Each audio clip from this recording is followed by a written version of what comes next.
right from the stage, if truly we want to honor our dear sister, I want us to maintain a perfect silence. Please, let's maintain a perfect silence. If truly we are here to celebrate our dear late sister, I want us to maintain a perfect silence. Yes, we want to do something in the next few minutes. Tribute to late Aduke Gold. And doing this, I'll be calling some dignitaries to come on stage to come and tell us one or two things about late Aduke Gold. Jam your hands together as a welcome on stage. One of the pillar of Aduke Gold, one of the supporter of Aduke Gold, he will be coming on stage to tell us what he knows about Aduke Gold.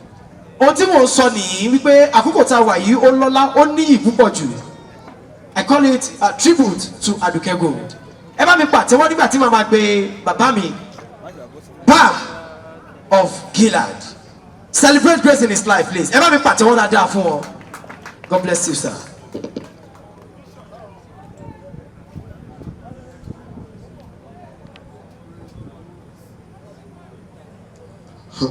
Praise the Lord. Yeah, my name is Gabriel Laditubo, the CEO of Gilead Music. Mo ní oore ọ̀fẹ́ láti pàdé my beloved sister Aduke Gold in the year 2015. Ní ọjọ́ tí wọ́n wá sí church wa ní Ayoni láti wá minister.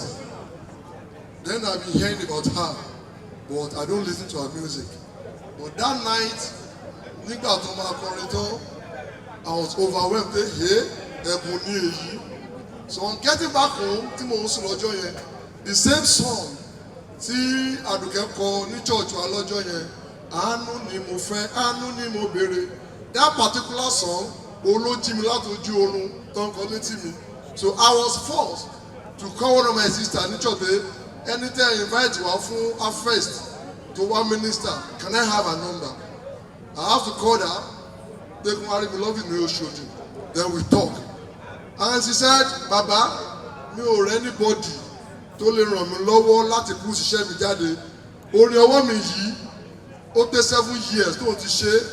In fact, fídíò lòun yà lọ́wọ́, òun rẹ́ anybody. Mo ní má worry, let me go and pray about it. A week later, we pick up the job. I change your code ní Mighty Mercy. Alamate ní àánú ni mo fẹ́. Abresim push it. Aduke is somebody that he doesn't believe in something cheap. He believes that you must, everything has a price and you must pay that price. She paid that price by making sure that anybody who see what you are, you become, this is who I am. You feel fair. Then we start the journey. Bá ṣe gbé àánú ni mo fẹ́ jáde tán, ó lò máa ṣe torí ògo, mo ní sùúrù. Eléyìí tá a ṣe gbà yìí, almost true. Èyí tá a ṣe àti ìta tán, ó ní òun ò ní táìmù púpọ̀. That is, Aduke Gold náà wípé ọjọ́ díẹ̀ òun lòun ní. Àwọn ohun tó kàn dùn méjì dé gbogbo orin tó wà nínú ẹ̀ kò lè kọ́ tó kí ó tó dé because ó ti lọ tó kí tó dé so nǹkan tó ń sọ fún mi nìyí pé every year lòun fi máa release orin. I want to appreciate God for her life, that she live a life to a vacancy ó fi ògo fún Kristi and lórúkọ Jésù mo gbà ládùúrà ògo wọ̀nyí tí à ń wò wọ̀nyí lórúkọ Jésù àwọn ní parí lójijì mọ́. Ọlọ́dẹ fún wa náà ní ojogbo àti àlàáfíà. I love you Aduke and I know now you are resting in the bosom of God Almighty. God bless you all. Amen. Thank you so very much. Please celebrate the grace of God in the life of our daddy. God bless you. Kí ló máa sọ nígbà tí èmi àti yín tá a bá lọ tán? Yes, the next person to come on stage to do the tribute on behalf of our late dear sister is no other person but our mommy. When you hear Aduke in Lagos State, you know what I mean. The vice chairman of Aduke in Lagos State, Shola Vibrator. Celebrate grace of God in the life of our mommy. Hallelujah. Shola Vibrator. God bless you, man. God bless you, man. Yes, let Bimbo Lamb get set to perform after the tribute. God bless you. Hallelujah. nǹkan tí mo kàn fẹ́ sọ about Aduke is ọjọ́ tá a máa pàdé ní birthday ẹ̀gbọ́n mi Sọjí Ọmọ́táyọ̀ ni, and in fact ṣe mọ̀ pé ọ̀tọ̀ ní kan sọ̀rọ̀ èèyàn ní àìdá, ọ̀tọ̀ ní kan sọ èrè èèyàn ṣá, but when I met her, the way she bó ṣe súnmọ́ mi nǹkan tó ṣe, I was so, in fact I was so overwhelmed that day. Mo dẹ̀ wò pé ó dá kí èèyàn ní ìrẹ̀lẹ̀, kí ẹ̀ dẹ̀ mọ̀ nǹkan tí èèyàn ṣe, nítorí ilé ayé ilé asán ni. She's such a beautiful soul.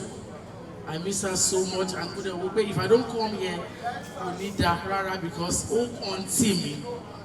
Òun ló jẹ́ fi sọ pé adùnwó ló wà láyé òṣì, adùnwó ló wà láyé òṣì, ayé òróró kó dàpọ̀ mọ́ yín, ayé pé èṣù pẹ̀lú iṣẹ́ ọwọ́ rẹ̀ bá jọba o, ayé tí kò lérè, tí kò sóhun tó lè fúnni láyọ̀ níbẹ̀. Bó lówó ò láyọ̀, bó bímọ ayọ̀ rẹ̀ ò tó, bó lọ́lá ò láyọ̀, àfi tí bàbá bá gbàkóso ayé rẹ̀ o, àfi tí bàbá bá bàbá láyé nínú ayé rẹ̀ o, lọ́kàn rẹ̀ fi lè balẹ̀ láyé yìí o. Ọ̀rẹ́ mi, bí a bá ń jọyìn, bí a bá ń jáde, bí a bá ń fi tẹ̀hún rẹ̀ jẹ́ ká o, ká má gbàgbé pé àtìkú làjẹ́ láyé o. Johnny well Aduke. Hallelujah. Celebrate our mommy. God bless you. The next person to come on stage for tribute is no other person but Ologo Didon. Please come on stage. Ologo Didon. Then the next person is going to be I will do that. I will do that after the tribute, so that I will be able to do that. Okay, come on stage for tribute. God bless you. Hey. Hallelujah. Good morning, everybody. I'm here to say one or two things concerning Aduke Kola. She's a wonderful person. I understand that in this world, such human being is always being dropped in the midst of kids. There is maybe 1 out of 10 years. She's too unique. Everything about her is unique. She's one of the artists that I respect in this industry because of her spirit of creativity. She's outstanding. Oh, Tilo. Oh, Tilo. Oh, Matilo. Oh, Tilo. Mo ro nǹkan lọ́lọ́ láàrin wa o, ó ti lọ. Igi ńlá ti wó, àràbà ńlá ti lọ, ọ̀rọ̀ láti inú ọ̀rọ̀ ti lọ, original ti lọ. Aduke Gold ó lọ láàrin wa o, ó ti lọ. She's my crush. She's my crush. She's my close friend in secret. Yes, I love her so much. I can't say more, but may her soul rest in peace. Amen. Thank you so very much. Okay, before the next performing artist come on stage, I want to recognize the presence of this great men of God, Dr. Oyinlomo Diamond. Please celebrate the grace of God in the life of Dr. Oyinlomo Diamond. And also, I want to celebrate the grace of God in the life of our boss, Abe Onsom. God bless you. Thank you for coming. Right about now, Bimbo Lamb is going to be our next performing artist for tonight. God bless you. Bound on stage.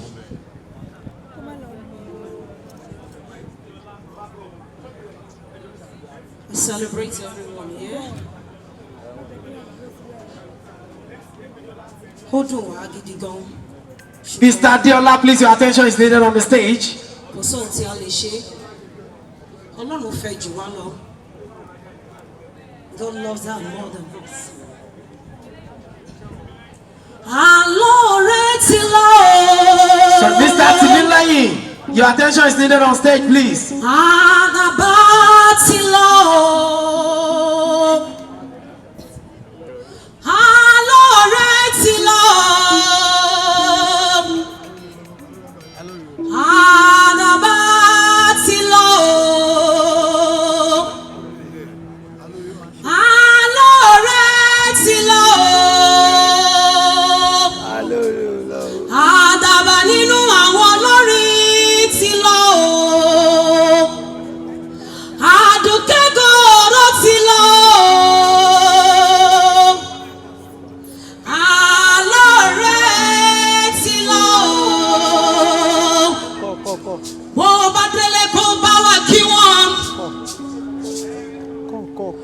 ó dùn wá gidi gan pé ó dágbére ó sọ fún wa pápọ̀ kò ti tó ìṣèlódì ẹrù rẹ̀ ò lọ́gán ló bá kọjá lọ a fẹ́ ọ ṣùgbọ́n Ọlọ́run fẹ́ ọ jù wá lọ àdàbà alóore ti lọ alóore ti lọ àdàbà ti lọ àríran lọ́jọ́ àjíǹde àríran wa a ò yọ̀ mọ́ra wa mo mọ̀ pé o ti délé ilẹ̀ tó tọ́ fún wàrà ilẹ̀ tó kún fún wàrà o ibi táwọn ẹgbẹgbẹ̀rún ogun ọ̀run kọ mímọ́ ibi táwọn àgbààgbà mẹ́rìnlélógún kún wá sí ibi táwọn tó ti jagun tó ti dé àdàbà yìí ti kọjá Àdùkẹ́ ó ti ṣiṣẹ́ takuntakun nílé ayé ó dùn wá gidi gan ṣùgbọ́n Ọlọ́run fẹ́ ọ jù wá lọ alóore ti lọ àdàbà ti lọ alóore ti lọ àdàbà nínú àwọn olórí ti lọ mo mọ̀ pé ó ti máa rí Dáfídì ní ìtẹ́ ọ̀run mo mọ̀ pé ó ti máa rí ìtẹ́ ìyẹn bó ti ṣe rí mo mọ̀ pé inú rẹ̀ á máa dùn àwọn tí a wà nílé ayé ní ká máa múra mo mọ̀ pé àwọn ọ̀run ń yọ̀ wọ́n ti kí ọ káàbọ̀ tòró ti mú ọ kọjá odò àwọn tí a wà láyé ní ká múra ó mú mi kọjá odò ẹ̀mí mímọ́ nígbà tí a bá ṣiṣẹ́ nílé ayé kọ́lọ́run kó lè mú wa kọjá mú mi kọjá odò torí àwọn alóore dúró dè ọ́ lọ́nà ẹ̀mí mímọ́ mú wa kọjá odò a ríra wa a yọ̀ mọ́ra wa Jésù ni yóò ṣe alága Aduke God a ríra wa a yọ̀ mọ́ra wa ibi tó dé èmi náà fẹ́ lọ bẹ̀ Jésù ni yóò ṣe alága wa àwọn ọ̀run yọ̀ lọ́wọ́lọ́wọ́ àwọn ọ̀run ké Hòsánà àwọn ọ̀run ké hallelujah àwọn ọ̀run ògo ó ti darapọ̀ mọ́ àwọn èwe ọ̀run ó ti darapọ̀ mọ́ àwọn àgbààgbà ọ̀run ó ti darapọ̀ mọ́ àwọn alóore ọ̀run a ríra wa a yọ̀ mọ́ra wa Jésù ni yóò ṣe alága wa. Aduke God orin wọn tá a láìkì láti máa kọ wọ́n ní ṣífì nítorí ògo ni o nítorí ògo ni òtójú ológo bá rí o nítorí ògo ni ṣebí nítorí ògo ni o nítorí ògo ni òtójú ológo bá rí o nítorí ògo ni. Àpáta ayérayé ṣe ibi ìṣẹ́gun wa jẹ́ kí omi ohun ẹ̀jẹ̀ tó sọ láti ara tó sọ láti ara ṣe ìwòsàn fẹ́ ṣe wá. Àpáta ayérayé àfi eléyìí bí ẹ̀mẹ̀ fún sísá Àdùkẹ́ wípé kí Ọlọ́run bá wa tẹ́wọ́ sí afẹ́fẹ́ rere.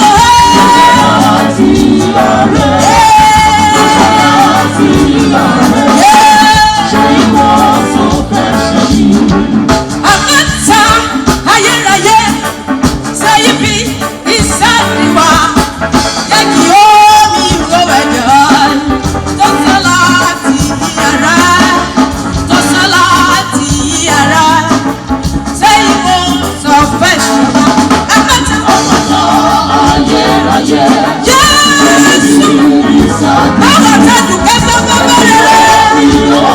Ọlọ́run mi ò dárí jù ọlọ́run mi. Ó ní láti ọ̀rẹ́.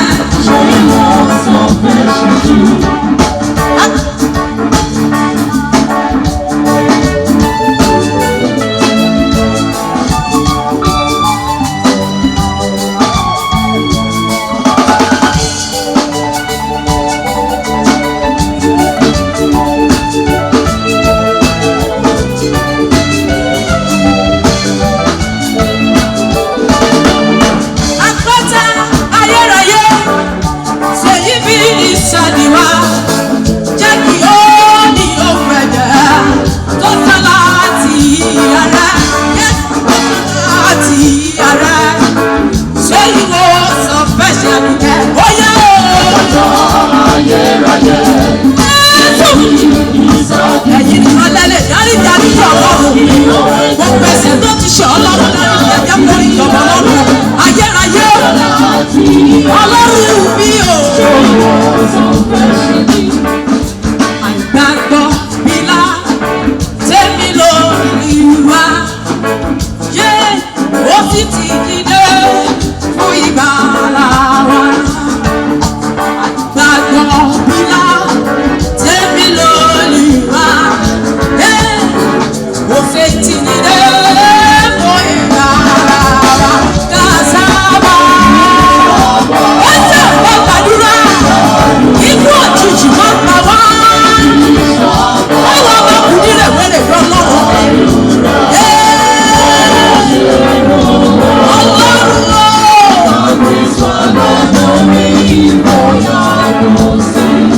Aduke ti lọ, òun là ń celebrate ọjọ́ tèmi ọlọ́run mi. Àpáta ayérayé ṣèyí bí ìṣàfì wa. Jẹ́ kí omi ó gbẹ̀gẹ̀ o, tó sọ láti yàrá, tó sọ láti yàrá. Èyí wo sọ fẹ́ ṣàdìtẹ̀ óyá o. Ẹ máa wá wò pé kí ló dé tó tún padà síbi orí yẹn. Àdídì àti tọrọ ìdarí jẹ̀sẹ̀ fún wọn náà láti lè jẹ́ kí wọ́n rí ìjọba ọlọ́run wọ̀.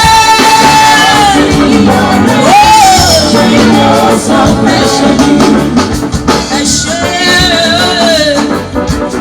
Olúwa, ẹ ṣé wo lórí àwa tó kù.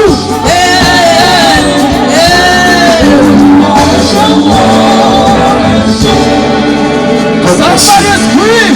Hallelujah! Somebody shout hallelujah! God bless you. God bless you. Yes, before we move on tonight, I want the next artist to get set in person of AK Glorious. Let AK Glorious get set for the next performance tonight. But before we go, I want to recognize the presence of Aduke gold marketer. David is here tonight. Balm of Gilead, Baba is here. Then don't forget, if you want this branded shirt tonight, we have Ma.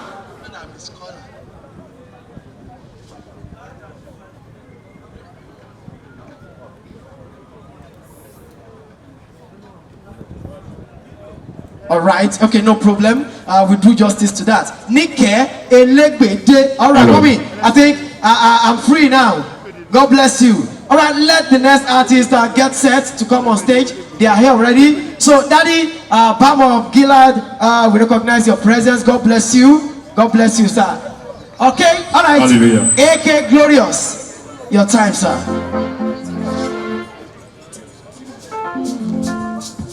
I want to just wave your hand to the King of Kings. Aduke ti lọ.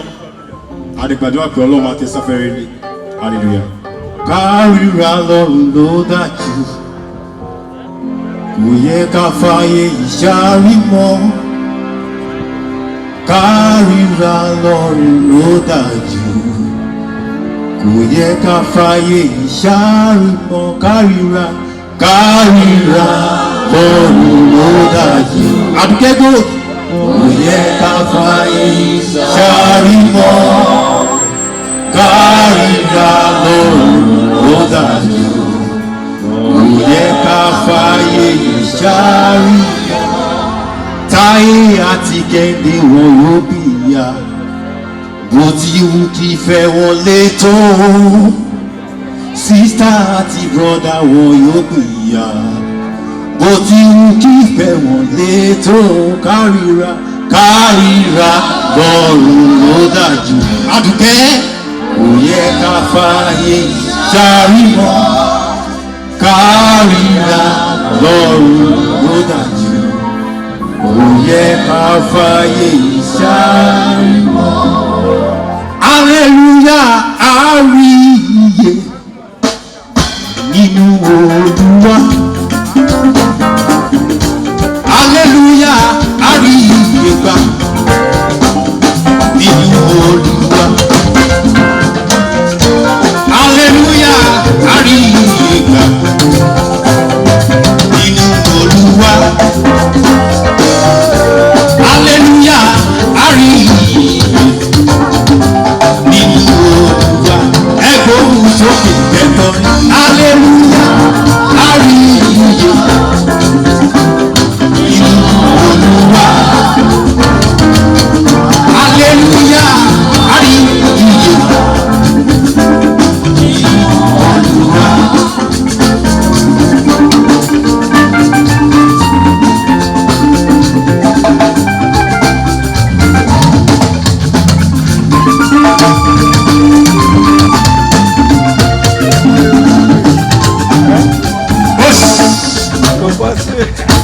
Hallelujah, àbọ̀tá rọ̀ láyé. Ó yẹ ká ló ń wá lóko. Oore ọ̀fẹ́ lálálálá rí gbà o.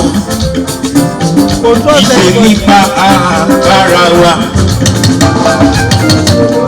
Àdùkẹ́gbò ó ti lọ. Ó lọ bá wọn kálẹ́lúyà lọ́rùn. Gbogbo wa la máa kálẹ́lúyà nínú Olúwa. Ẹgbẹ́ sókè kẹ́kọ̀ọ́. Hallelujah, àrí iye nínú Olúwa. Hallelujah, àrí iye nínú Olúwa. Ó kì í sọ pé ó yá. Hallelujah. That's what my song will be. Báwo ẹ sókè ní kí ló wà yẹn sọ bẹ́ẹ̀? That's what my song will be. Bàbá lọ́rùn. That's what my song. Hallelujah, hallelujah. That's what my song will be. That's what my song will be. That's what my song will be. Hallelujah, àti iye nínú Olúwa. Hallelujah nínú Olúwa. Hallelujah, àrí iye nínú Olúwa. Hallelujah, àrí iye nínú Olúwa. Ó yà sọ pé sáfẹ́ hallelujah ọyọ́. Ó yà alẹ́ sáfẹ́ àlá. When I wake up in the morning sun, see the do love you do our life. Always okay, so oh yeah, Sunday. You want hear that? Always okay, Sunday. Always okay, Sunday. What? Sunday. Come on, scream, Jesus. Hallelujah.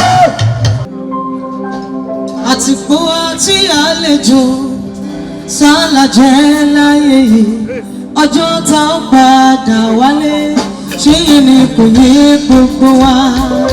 Àtìpó àti àlejò sáníwá láyé yìí ọjọ́ tá ó padà sílé ṣé yìí ni kò yé gbogbo wa.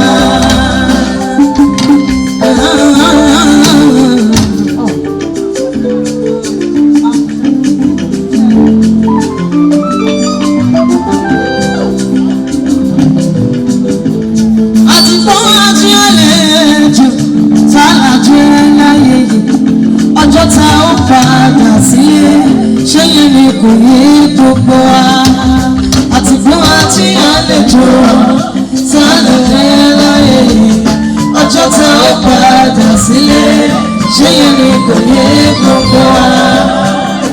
Kò sẹ́ni tó mọ̀ kò sẹ́ni tó mọ̀ ọjọ́ tá ó padà sílé ṣé yẹn ni kò yé gbogbo wa. Èmi àtàdùkẹ́ mo rántí pé sọ few months ago àjọ sọ̀rọ̀ lórí fóònù. Olórin tẹ́fẹ́ ṣe yẹn àjọ máa ṣe ṣùgbọ́n ẹni tó ní fáínàsì tí mo lọ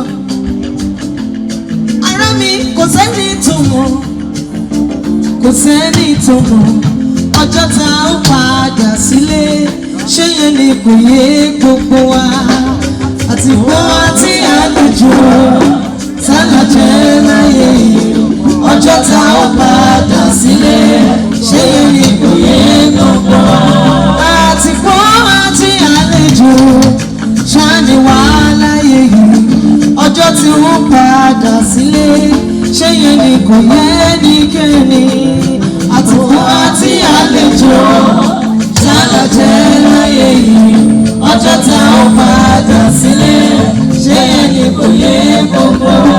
Níbi tó bá wà wá mú mi délé wá mú mi délé lẹ́yìn eré ìje mi ò wá mú mi délé kílẹ̀ wí wá mú mi délé wá mú mi délé lẹ́yìn eré ìje mi ò wá mú mi délé.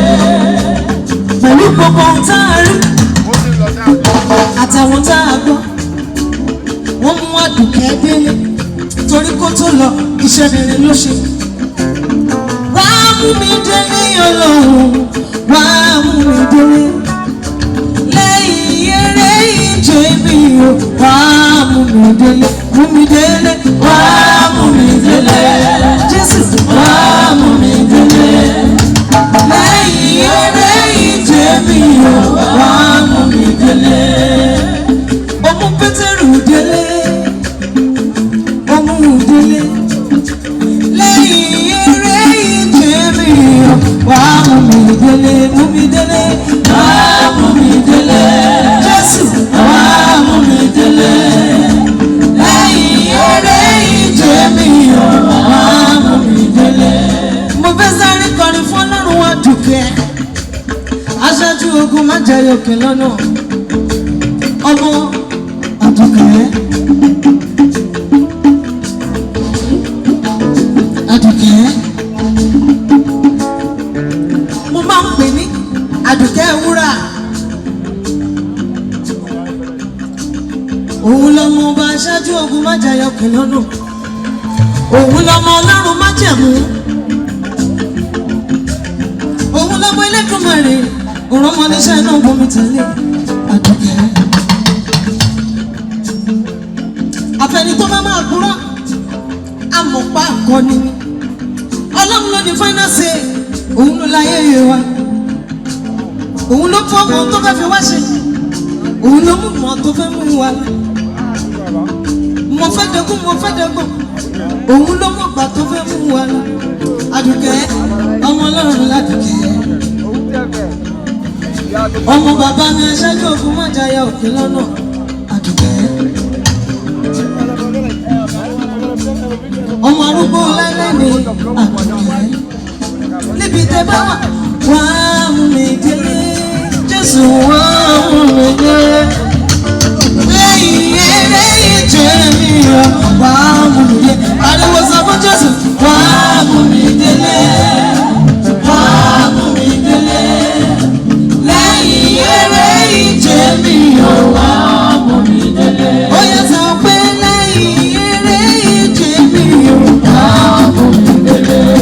Àti pé lẹ́yìn eré ìje mi ò wá mú mi délé. Kí bá rẹ̀ jù pé sẹ́jù lẹ́yìn eré ìje mi ò wá mú mi délé. Kí má fọyín mi bọ̀rún jẹ́ lẹ́yìn eré ìje mi.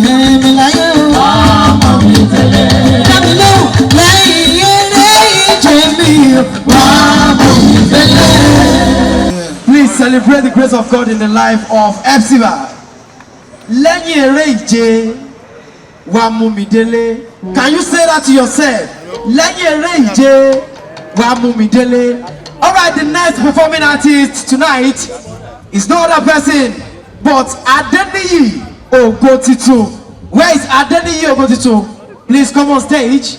Let Evangelist Wale Odunlami get prepared after Adeniyi Ogotitun. Yes, sir, we recognize bros, come. We recognize the presence of Senator Opeyemi. Please celebrate the grace of God in the life of our Senator Opeyemi. God bless you, sir. God bless you. We celebrate you, sir. Yes. Adeniyi Ogotitun, over to you, sir. Mo ti ní Jésù lọ́rẹ́, ojú gbogbo fún mi. Òun nìkan lárẹwà tí ọkàn mi fẹ́. Òun nìtọ́nà ìpàdó ìràwọ̀ òwúrọ̀. Òun nìkan lárẹwà tí ọkàn mi fẹ́. Olùtùnú mi o, olùtùnú mi, olùtùnú mi ní gbogbo, olùtùnú mi. Oníkíkó gbogbo àníkàn ilé oníkíkó lé ẹ lórí Jésù. Òun ní ìtọ́nà ìpàdé, ìtọ́nà ìpàdé. Ìràwọ̀ ọmọ mi ò rí.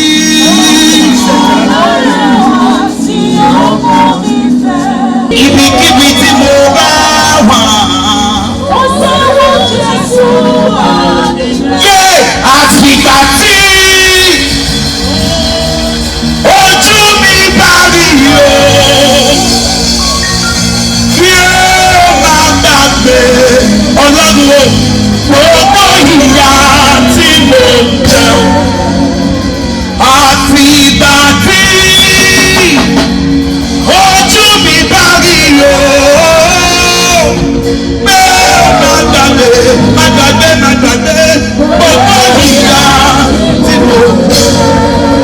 Jerusalem tọrọ lórí mi lómi Ọlọ́run ìlórí bíbá ohun ẹ̀fọ́ ó yà pariwo ìrì ayọ̀ ìgbà wo ni ògo Ọlọ́run ní gbogbo ẹ̀ ayé ọpẹ́ yọ. Ayé ìpìlẹ̀ lé gbogbo, ó dùn mọ́ wa kò dùn mọ́ wa, ayé ọpẹ́ mà ti yọ. Pẹ̀lú ohun gbogbo tá a ti là kọjá láyé, ọmọ ológo, ó padà já sí ìlú. Ó padà já sáyọ̀. Àánú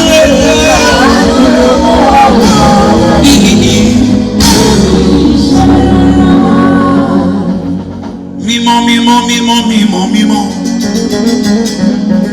Lókè lókè lókè lọ́run. Mímọ́ mímọ́ mímọ́ mímọ́ mímọ́. Lókè lókè lọ́run. Yehole mímọ́ mímọ́ mímọ́. Solódùmarè. Lift your voice and say it now. Ojú ẹlẹ́ṣẹ̀. Mímọ́ mímọ́ mímọ́ Solódùmarè. Ojú ẹlẹ́ṣẹ̀ kò lè rí ògo rẹ̀. Ìjà tó gbé ogun sí kan. Olùgbàlà jagun òru. Ó yá pariwo sókè. Orí ayọ̀ ńlá o. Hallelujah.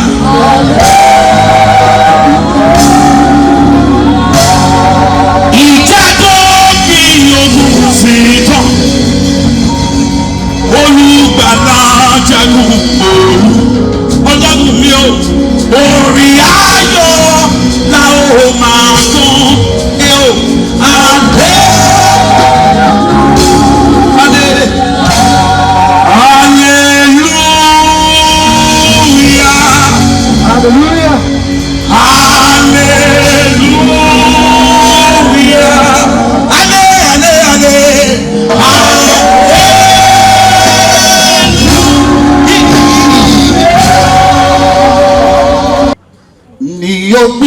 àjọ wa gbogbo wa ni ó pàdé a ó pàdé pẹ̀lú àwọn tó ti lọ ṣáájú ọdún tá a ṣọ̀nà yóò dópin ta ó lo omijé wa nù a ó pàdé níbi tí kò sí ìpínyà gbogbo wa ni ó dúró lọ́wọ́ ọ̀tún Olúwa a ó gbé àwòrán Olùgbàlà wa wọ̀ ohun gbogbo tá a bá ṣe láyé ètò jàjù ní kárìíra lọ́rùn bá a ṣe péjọ ń bí ká túnjọ péjọ lọ́rùn kárìíra lọ́rùn ló máa ju kárìíra lọ́rùn ló máa ju kìràkìtà tẹ́gbẹ́ ń ṣe nílé ayé yìí o kárìíra lọ́rùn ló máa ju kárìíra lọ́rùn ló máa ju kárìíra lọ́rùn ló máa ju kìràkìtà tẹ́gbẹ́ ń ṣe nílé ayé yìí o kárìíra lọ́rùn ló máa ju. Àdùgbẹ́ ti ṣe wọn tó lè ṣe ó ti lọ ẹ jẹ́ àyẹ̀ra wa wò táwa náà ṣe wọ́n tá a lè ṣe ká tó lọ. Ọlọ́run mi máma jẹ́ ń fẹ́ kún parí ohun gbogbo tí mo fa iyọ̀ bẹ̀rẹ̀ láyé mi àwọn tó ń dúró dè mí gbogbo ni wọ́n bá dé ọ̀nà ìbúrú yọ sí wọn kò pa wọn lẹ́nu mọ́ sọ bẹ́ẹ̀. Ọlọ́run mi máma jẹ́ ń fẹ́ kún parí ohun gbogbo tí mo fa iyọ̀ bẹ̀rẹ̀ láyé àwọn tó dúró dè mí àwọn tó ń dúró dè mí gbogbo ni wọ́n bá dé ọ̀nà ìbúrú yọ sí wọn kò pa wọn lẹ́nu mọ́. Ọlọ́run mi lọ́nu jẹ́ ìfẹ́ mú parí ẹ̀ ohun rere tí mo fa yọ̀ bẹ̀rẹ̀ láyé mi àwọn tó ń dúró dè mí gbogbo ni wọ́n gbàdé ọ̀nà ìbùrú yọ sí wọn kò pa wọn lẹ́nu mọ́ sọ bẹ́ẹ̀. Ọlọ́run mi lọ́nu jẹ́ ìfẹ́ mú parí ohun gbogbo tí mo fa yọ̀ bẹ̀rẹ̀ láyé mi àwọn tó ń dúró dè mí gbogbo ni wọ́n gbàdé ọ̀nà ìbùrú yọ sí wọn kò pa wọn lẹ́nu. I have just 2 minutes. Ọlọ́run ò ní padà lẹ́yìn wa ẹni tí Ọlọ́run bá padà lẹ́yìn ẹ̀ ó máa dàbí pé ó mọ̀ ọ́ ṣe ṣùgbọ́n kò mọ̀ ọ́ ṣe mọ́ torí pé Ọlọ́run ti padà gbogbo àwa tá wà ń bí tá wá nítorí Àdùkẹ́ èèyàn wa ni Ọlọ́run ajẹ́kọjọ́ kó jìnnà síra ó dùn wá ṣùgbọ́n yí Ọlọ́run jù wá lọ Ọlọ́run ò ní padà lẹ́yìn yín kò ní padà lẹ́yìn mi. Ọlọ́run máa padà Ọlọ́run máa padà lẹ́yìn mi Ọlọ́run máa padà òkìlẹ̀ rí Ọlọ́run máa padà Ọlọ́run máa padà lẹ́yìn mi Ọlọ́run máa padà Ọlọ́run máa padà o torí bọ́ọ̀ máa padà o ayé mi á di rédèrèdè torí bọ́ọ̀ máa padà o ayé mi á di játijàti mo ń bẹ̀ Ọlọ́run máa padà o máa padà lẹ́yìn gbogbo wa Ọlọ́run máa padà o Ọlọ́run máa padà Ọlọ́run máa padà lẹ́yìn mi Ọlọ́run máa padà. Àyànfẹ́ Ọlọ́run lọ́ba sọ́ọ̀lù lọ́jọ́ sí.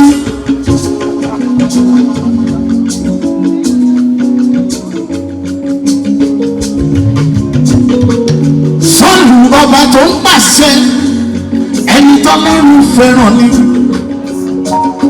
ó ṣàfojúdi sọ́lọ́run ọlọ́run padà lẹ́yìn sọ́nù ayé ó ti rádaràdà ìfẹ́ ayé ẹ̀ ti rédèrèdè Nebukadnesari olórí ogun ni olórí ogun tó ń pàṣẹ ó sì rọrùn sọ́lọ́run ó jẹ́ ní fàyàwọ́ bí ẹranko ọlọ́run jọ̀wọ́ dápò má padà ó má padà ní Nàìjíríà má padà nílùú Èkó má padà lẹ́yìn àwa olórí torí pé bó o bá padà o ayé wa á di rédèrèdè mo ń bẹ̀rẹ̀ ọlọ́run má padà o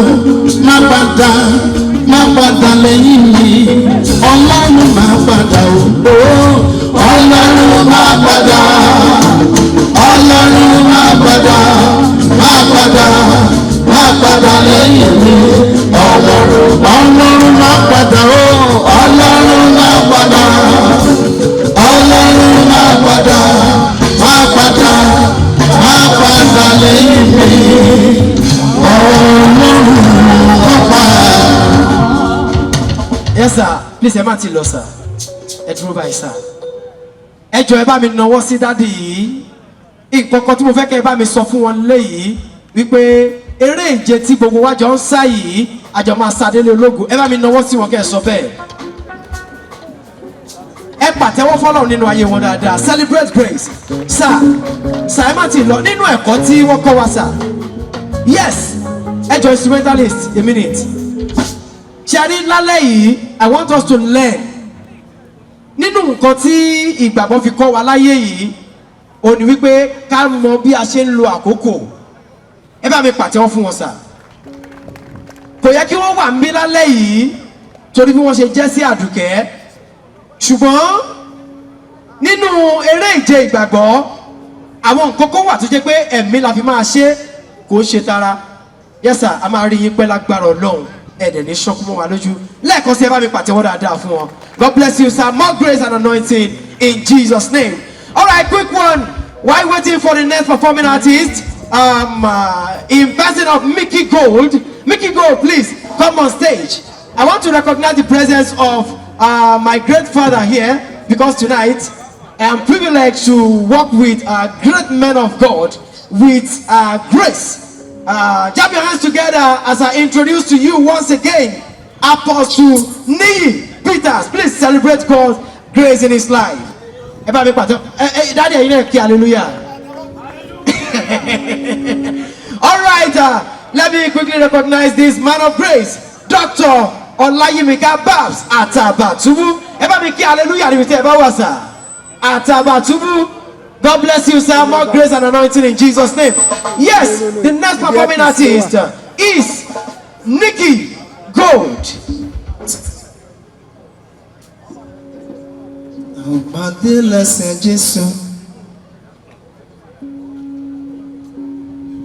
Níbi tí a kò ní yára wa,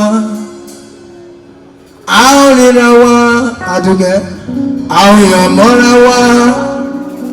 Jésù ni yóò ṣe alága wa, a ó pàdé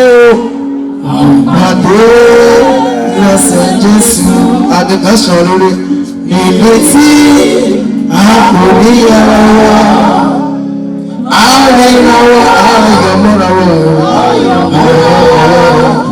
Jésù ni yóò ṣe alága olórí Johnson láyọ̀ láwọ̀ òun lẹ́fún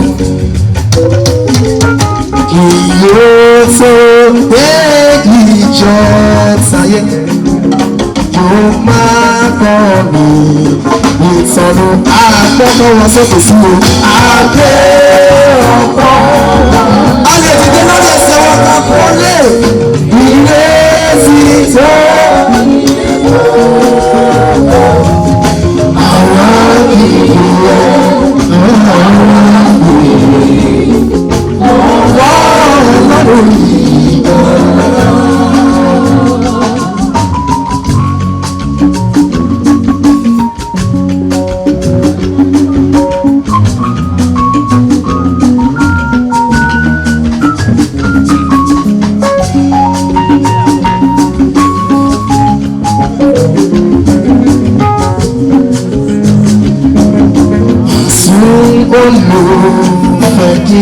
súnmọ́ sí mi. Òyìnbí àyà olùgbàlà rẹ̀ afẹ́ ṣùgbọ́n Jésù fẹ́ràn jù. Sùúrù àgbẹ̀ ọkọ̀ wa sókè kò sí o. Àgbẹ̀ ọkọ̀ wa sókè. Ilé ti fòbí tó ní gbogbo. Ilé ti tó ní gbogbo. Ọwọ́ kíkọ́ ọwọ́ fi Ọlọ́run ìsọ̀lá. Má fi mi ṣìgbàgbé. Rántí mi tó bá dé ìjọba rẹ. Níbi ìgbàlà ohun ayọ̀ gbé wá. Ibo ìbímọ ayérayé pariwo sókè sọ wípé ìwà ló lọ gbé tó nílẹ̀. Ọlọ́run tó láyé òfin mú ilé ayé tuntun lọ́jọ́ kan ní àwòfà ló sílẹ̀ nígbàgbọ́ torí pé Jerusalem sọ̀rọ̀ orí ní inú mi ni ilé mi bí bá kú ẹ̀ẹ́bùn ìbò níbi ayọ̀ tó wà. Nígbà wo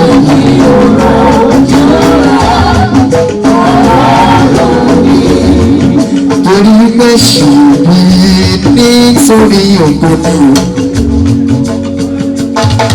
ṣèbí nítorí ògo ni òun tójú ológo mọ́ nìyọ̀ nítorí ògo ni nítorí ògo ni sọ̀rọ̀ nítorí ògo ni nítorí ògo ni òun tójú ológo mọ́ nìyọ̀.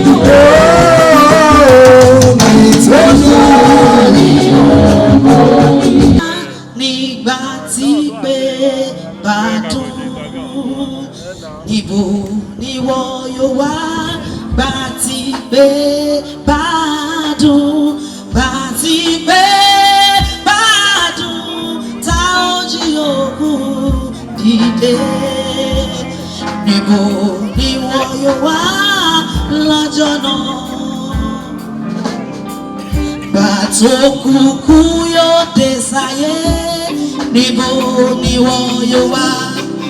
Bàtà ó dúró níwájú tẹ̀dájọ́, níbo ni wọ́n yóò wá. Ó níbo ni wọ́n yóò wá. Nígbà tí pé bá dùn, níbo ni wọ́n yóò wá. Gbà tí pé bá dùn, gbà tí pé bá dùn, tá ó jí òkú dìde. Níbo ni wọ́n yóò wá lọ́jọ́ náà. Gbogbo wa ni ó dúró níwájú Olúwa. Àtẹ̀wé àti àgbà tá ó sì rojọ́ wa. Gbogbo ayé ló ṣẹ̀ tí wọ́n sì kùnà ògo rẹ̀. Ẹlẹ́ṣẹ̀ lórúkọ Jésù yóò bá ọ̀nà. Kò sí ọ̀nà mìíràn tó tọ́ka sọ̀rọ̀. Ẹlẹ́ṣẹ̀ lórúkọ Jésù yóò bá ọ̀nà. Kò sí ọ̀nà mìíràn tó tọ́ka sọ̀rọ̀. Ẹlẹ́ṣẹ̀ lórúkọ Jésù yóò bá ọ̀la. Bíbélì wípé èmi bọ̀ kọ́kọ́, èrè mi bẹ pẹ̀lú mi láti sọ fún oníkálukú gẹ́gẹ́ bí èrè iṣẹ́ ọwọ́ rẹ̀ yóò ti rí. Àdùkẹ́ kan ti ṣe wọ́n tó lè ṣe ohun tó ṣe làwa ròyìn o. We all believe she is resting in the hands and the bosom of our Lord Jesus Christ. Nígbà tí ìgbésí ẹ bá dún, ó lè dùn ní anytime. Ohun tó ṣe pàtàkì ni wípé kò lè lọ láàárọ̀, o lè lọ lọ́sàn-án, o lè lọ lálẹ́. You can go anytime. But the important thing there is for you to reign with Christ. Kò sí ọ̀nà mìíràn tó tọ́ka sí. Ẹlẹ́ṣà lórúkọ Jésù ló máa. Hallelujah. I was in London exactly last week Tuesday in the morning, and I got this news. Aduke, she has the same name with my late mom, Aduke. I met her 8 years ago when my mommy passed on. She just came to minister just as we are ministering. Who would have told me that I would be ministering on a day like this? I miss you. You wanted us to sing a song. We were together in Jerusalem last year, but you are gone. I believe we will sing that song together in heaven. I love you for your humility, love you for your originality, and I love you, Aduke, for your simplicity. Rest in perfect peace. Tonight I want to recognize all the ministers before us. I was at the gate when I had Lẹ́yìn Jésù kò sẹ́nìkan. God bless you whoever sang that song. I had Àpáta Ayérayé. God bless you wherever you are. Aduke left a legacy just like some of us did, or some of us are doing. And I want all the artists in the house to keep up with that legacy. Bujagbara kaka lolododo yóò fi là. Níbo ni ẹlẹ́ṣẹ̀ ló yọjú sí? Àjàsáré títí ó kọsẹ̀ lọ́nà iye. Dàgbòtàn tó là sọ̀rọ̀. Bàbá mú mi délé, jọ̀wọ́ mú mi délé rẹ̀. Bàbá jọ̀wọ́ mú mi dé ìjọba ọ̀run. Bàbá ọ̀rọ̀ jọ̀wọ́ mú mi délé rẹ̀. Ó bàbá ẹsẹ̀ mi máa ṣe yẹ.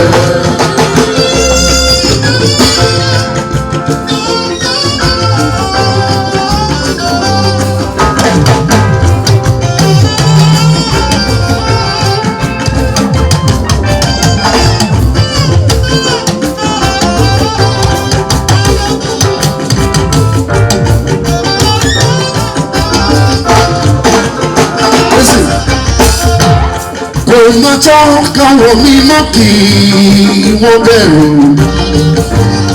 kí wọ́n kó sọ̀rí tìbò.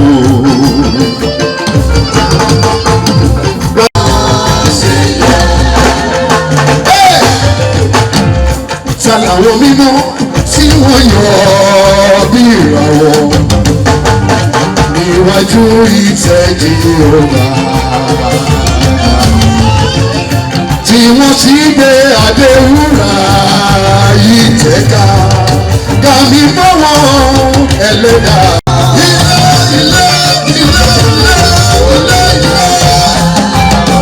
Ibi àdùnnẹ́ sí mi láyà Jésù. Lọ́jọ́ wo ni màá rójú rẹ̀?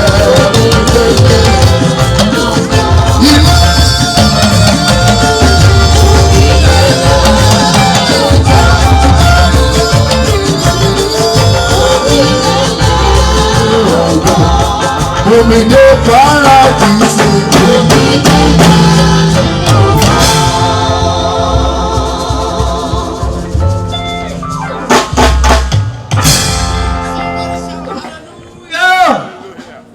Somebody shout. Àwọn ẹ̀dá aláyé mẹ́rin wọ́n fi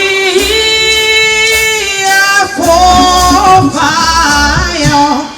Hosanna, Hosanna, ẹ̀yin ọ̀run, hallelujah, hallelujah.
hallelujah, àwa àtàyè.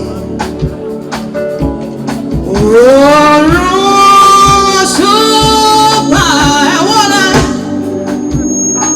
kẹ́kọ̀ọ́bíyèsí fọ́ọ̀bà wa.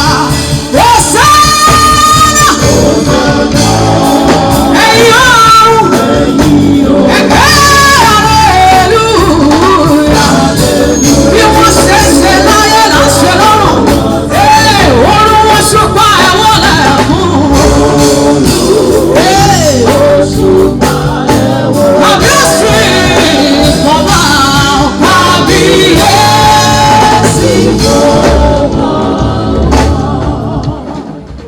Ẹ mọ́ má jẹ́ ká gbàgbé o, pé àjò láyé yìí ọ̀run nílé wa. Wọ́n ní kálukú tí nájà lọ́jà, àkókò ńlá ilẹ̀ òṣùrò ṣe bílẹ̀ wọ́n ti sùn dandan ní kárẹ̀lẹ̀ o. Àjọ ayé yìí ọ̀run nílé wa.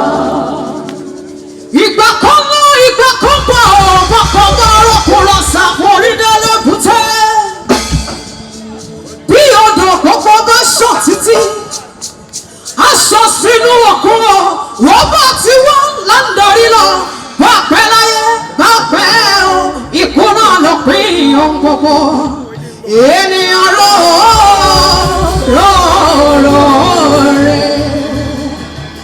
àfilẹ́lẹ̀ fún ènìyàn láti kú lẹ́ẹ̀kan o. Lẹ́yìn rẹ̀ ìdájọ́ ni tálẹ́ǹtì tá a fi fún wọn ń kọ́, ọmọ tá a fi fún wọn o, ìwọ àdáni lọ́rọ̀. Alábẹ̀rẹ̀ gbogbo àwùwọ̀ ìbàjẹ́, ó di dandan àwọn ṣèṣirò ọ̀sẹ̀ lọ́jọ́ ìkórè Olúwa. Ìkórè fẹ́jẹ̀ tàbá ní kàmá, ògbò wá kọ́ fún olúkúlùkù gẹ́gẹ́ bí iṣẹ́ ọwọ́ rẹ̀ o. Ẹ má má jẹ́ ká gbàgbé o, pé àjò láyé yìí ọ̀run nílé. Oníkálukú tó rìnrìn àjò láyé. Àdùkẹ́ ti wáyé ó ti lọ́jà ó ti lọ. Ilé wa ti ṣú ó ní dandan kápá lẹ́nu ọ̀ká mọ̀ lọ sọ́dọ̀ ẹlẹ́dàá tó dá wa sáyé. Àjọ láyé yọ. Aṣọ láyé o, ìmúlẹ̀ mọ̀ fún mi, ẹ̀dá ò lè gbé sáyé ara mi o. Aṣọ láyé o, ìmúlẹ̀ mọ̀ fún mi, ẹ̀dá ò lè gbé sáyé ara mi o. Ronú rẹ̀ lónìí, gba Jésù, ó yá sí Jésù torí ọgọ́rùn o. Ronú rẹ̀, Yes. gba Jésù yó, sí Jésù torí ọgọ́rùn o. God bless you, ma. More grace and anointing in Jesus' name. Amen. Thank you. God bless you. Yes, thank you, sir. Ẹ jọ̀ọ́ gbogbo àwọn táwa ń bí tí inú wa bá dùn láti ṣe ẹ̀yẹ ẹ̀kan yìí fún èèyàn wa, ẹ jẹ́ ká pàtẹ́wọ́ dáadáa fún Ọlọ́run. Celebrate Jesus. God bless you. And let me quickly recognize the presence of these great men of God that in our midst tonight. Bàbá wa lẹ́kọ̀ọ́ rẹ̀ Mílẹ́kùn Amos. Wọ́n ti wà láàrin wa bí ẹ bá mi pàtẹ́wọ́ dáadáa fọ́lọ̀ nínú ayé wọn. Then the Pain and Pleasure Band, they are also here tonight. Please celebrate them. Pain and Pleasure Band. Let me recognize Ayọ̀míkún Alabi. Ayọ̀míkún Alabi will be representing our mommy Tọ́pẹ́ Alabi. Please celebrate the grace of God in their life too. God bless you. Right now, lẹ́kọ̀ọ́ rẹ̀ Mílẹ́kùn Amos, our daddy will. Nọ́ńkẹ́ lọ́rùn, nọ́ńkẹ́ lọ́rùn, lẹ́yìn tá a ti rà padà.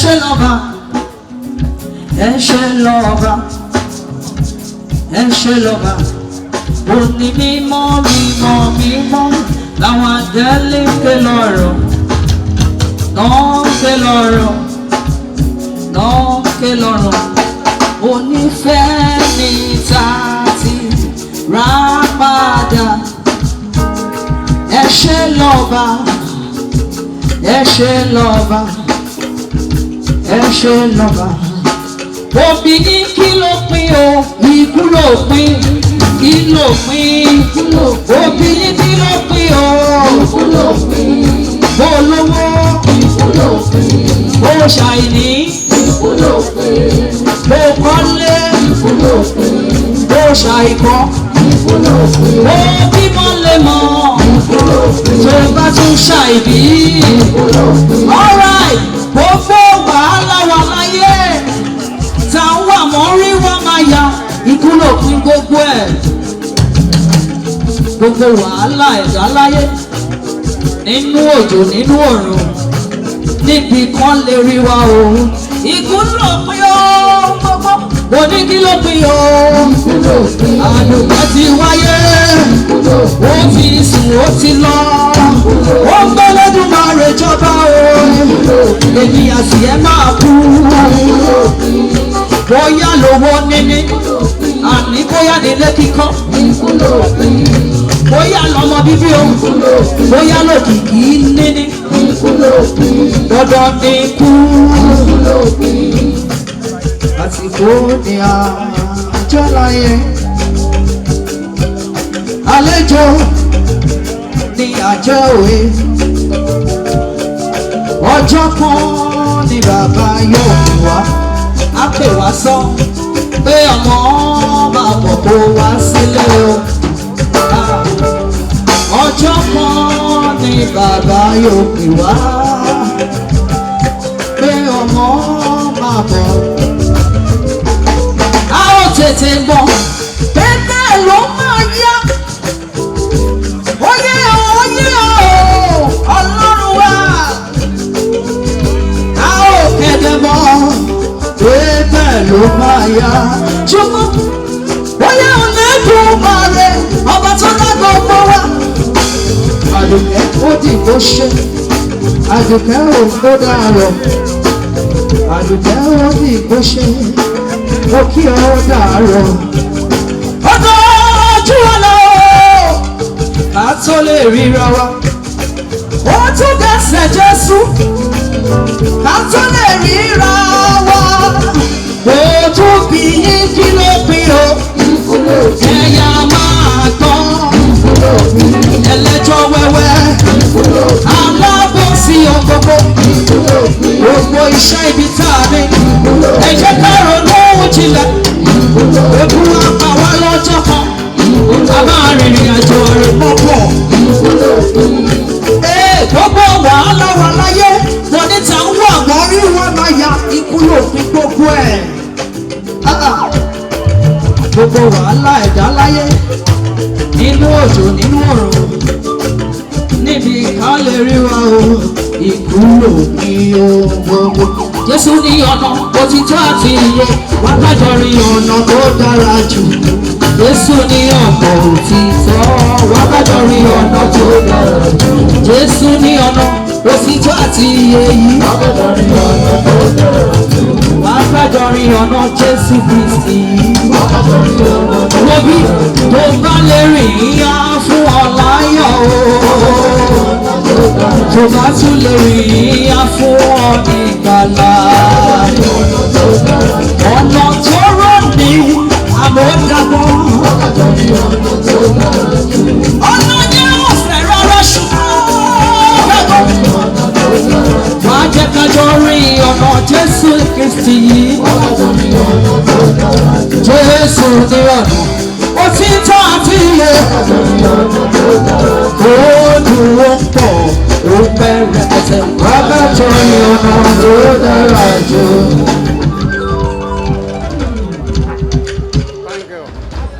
After Oyinlomo, òkìkí Jésù, òkìkí ayọ̀ Jésù, all right, yes. ẹ jẹ́ àmọ́ àgbà bá ṣe rí lálẹ́ ẹjọ́ torí Ọlọ́run. Okay, let's quickly recognize the presence of the glorious twins. God bless you. God bless you. The glorious twins, they are here tonight. Yes, Dr. Onyelomo. Dr. Tide, over to you. Praise the Lord. Mi ò kọrin. Wọ́n pè mí pé kí wá give speech. Mi ò kọrin. Tribute, sorry. In law school. Praise the Lord. Yeah, I was asked to come and give tribute about Auntie Aduke Good. I'm a doctor. If you want to call my name without calling doctor, oh my name, my name is Doctor Diamond. So yeah, doctor. 1 Thessalonians chapter 4 verse 14. We believe that Jesus died and he rose. And this made us to believe that God is coming with Jesus and bringing those that slept in him. Ilẹ̀ wa wọ́n ní bó ti dára tó. Ibùgbé Ọlọ́run tójú kò tí rí. Ta ló fẹ́ dé ibẹ̀ lẹ́yìn ayé yìí? Ta ló fẹ́ káwọ́ ní aṣọ funfun? Àwọn wọ̀nyí tó jí nínú oorun wọn. Àwọn tó gbẹ́kẹ̀lé olùgbàlà wọn. Àwọn tí wọ́n di àgbélébùú mú. Àwọn tí wọ́n kò tí ju Jésù Kristi.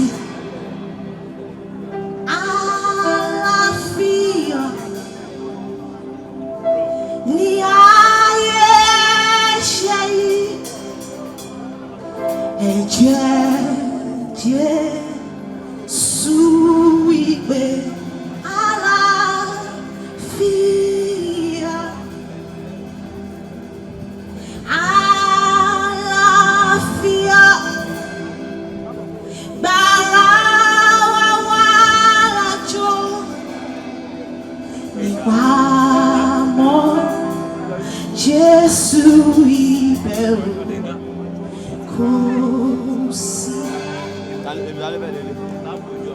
Ó tó jáká di ayé fẹ́rẹ̀ mi. Jésù yóò gbé wá sọ̀rọ̀ àlàáfíà. Ọkàn ààrẹ ilé kan bẹ́ẹ̀ lọ́nà jíjìn sáyé iṣẹ́. Ilé táyé náà kò lè dé.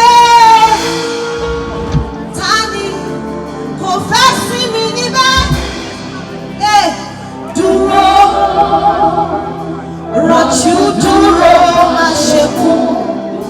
Dúró, rọ̀jú dúró, má ṣe kú. Dúró.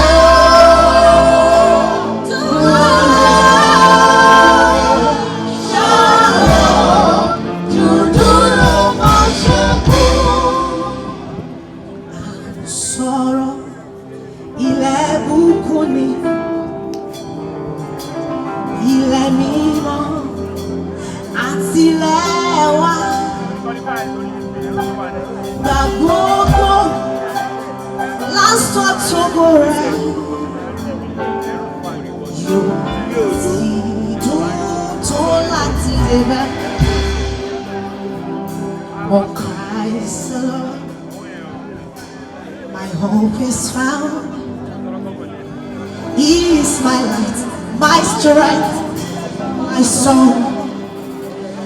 the cornerstone, a solid rock, firm with the faceless rod and stone. What height of death, what deep of peace, when peace went still and driving seas, my comforter, my holy Lord. Hallelujah. In the door of God, no guilt in life, no fear in death. Amen. This is the power of Christ in me. From the life was good till final breath. Hallelujah. Jesus commands my destiny. Amen. Hallelujah. Amen.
Bàbá mi.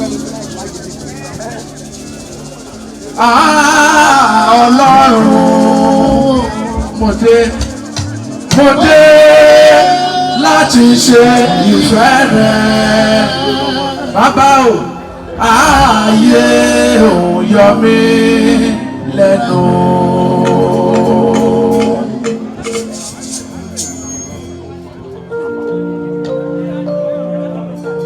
Gbọ́ mi dáadáa. I have 4 minutes more. When the CCC choir came on stage, orin tí mo rò pé máa gbọ́ lẹ́nu Celestial kọ́ ni mo gbọ́.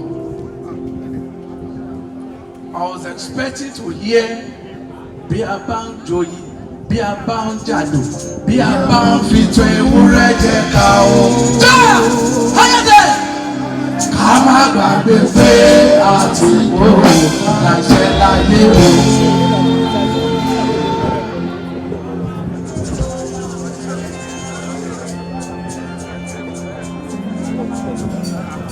Aduke Gold. Now I am facing the reality. I am facing it. Báwo ni kí n ti ṣe láyé? Bàtí èṣù pé ayé sọ̀nà mẹ́ta. Bàtí èṣù pé ayé sọ̀nà mẹ́ta. Ó fẹ́ kọ́ lọ́run lè kápá kan. Ó fẹ́ kọ́ lọ́run lè kápá kan. Káyé lè di tó. Káyé lè di tó.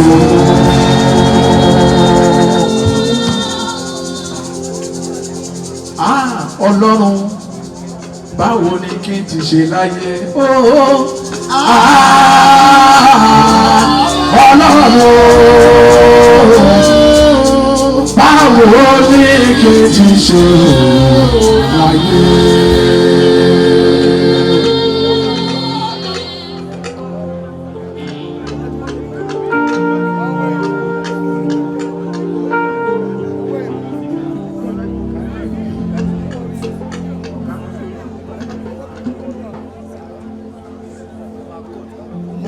Kọ̀ọ̀kan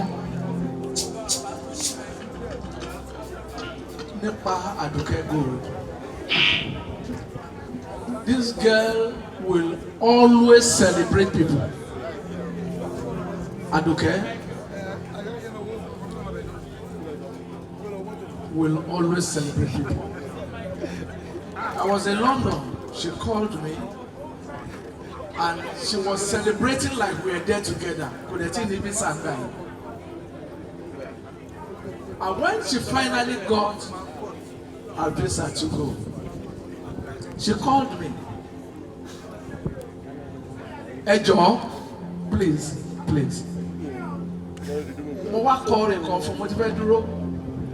I was joking with the song on her way to the airport. Money. Máa kọ lẹ́tà sí bàbá mi. Máa kọ lẹ́tà sí bàbá mi. Ìrìn àjò yìí o, òfurufú lọkàn fẹ́ gbà lọ. Orin tí mo kọ fún mi. Máa kọ lẹ́tà sí bàbá. Máa kọ lẹ́tà sí bàbá mi. Máa kọ lẹ́tà sí bàbá mi. Ìrìn àjò yìí o, òfurufú lọkọ̀ fẹ́ máa lọ.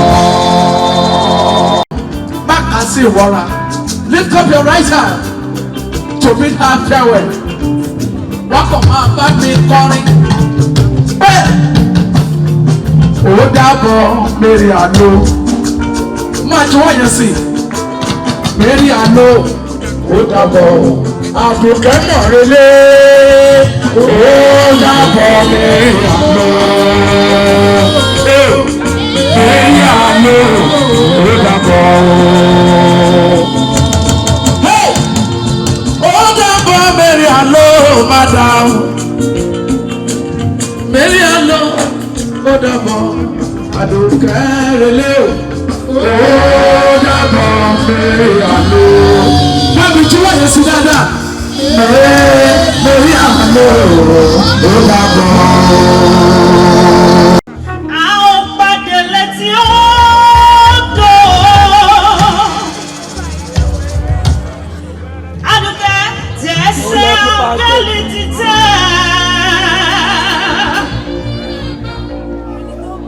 Tọ́mọ bẹ̀rẹ̀ bí kírísítálì.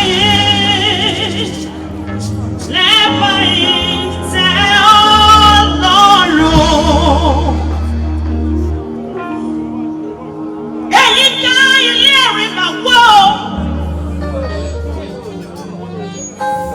Ojú fún ilé ìrànlọ́. Mákindárì ìgídé o.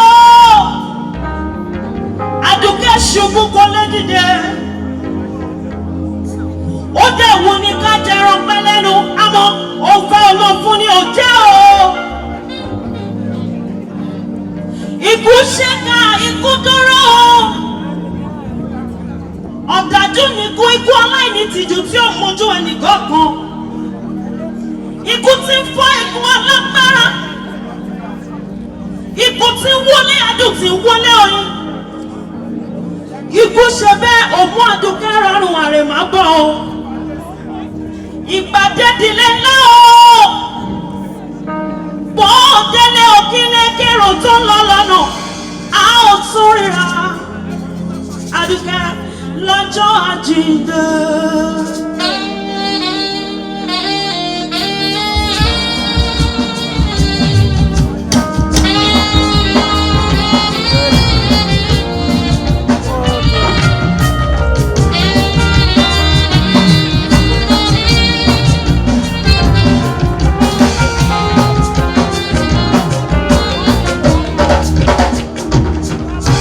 Àwòpàdé lẹ́sẹ̀ Jésù o. Ó dìgbà Aduke ó dìgbére o. Ó tún dọjọ́ àjíǹde. Ta ọkọ̀ mímọ́ níwájú ìta. Mo fẹ́ fi àǹfààní yìí sọ gbogbo ọ̀rọ̀ fún gbogbo àwọn olórin pátápátá. Gbogbo olórin ẹ̀mí tó ń bẹ níbi ẹ̀tẹ́ ti kẹgbọ́. Aduke kò ti ṣe tiẹ̀ ó ti lọ. Kí ló fẹ́ sọ nípa tirẹ̀ lọ́jọ́ tó bá lọ? Gbogbo olórin ẹ̀mí pátápátá. Ẹ jẹ́ ká ní ìfẹ́ ara wa torí pé ìfẹ́ ni Ọlọ́run. Kì í ṣe ká máa bóyín sí ara wa ká máa finú bára wa jà.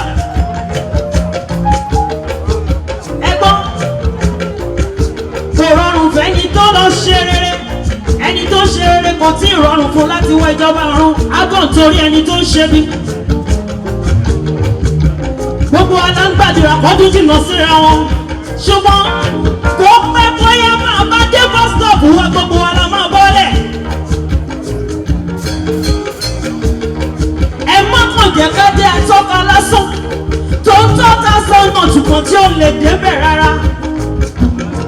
Bẹ́ẹ̀kẹ́ a ti mọ̀ pé agbèrè onígbọ́kọ̀rin láéláé ó máa bọ́lẹ̀. Ẹ jẹ́ ká ṣe rere torí ẹnìkan torí ọ̀la ni. Ìlà oró ìlà ọ̀sán. Gbà tí bàbá bá pé wá.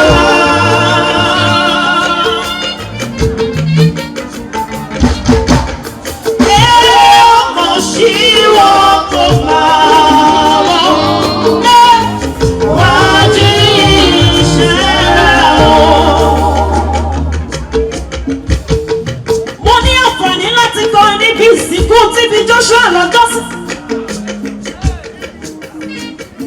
mo sọ kinní kan níbẹ̀ mo ní àmú olódodo kúrò ṣáájú ọjọ́ ibi ni ọ̀rọ̀ ọlọ́run ló fi yé mi dáadáa.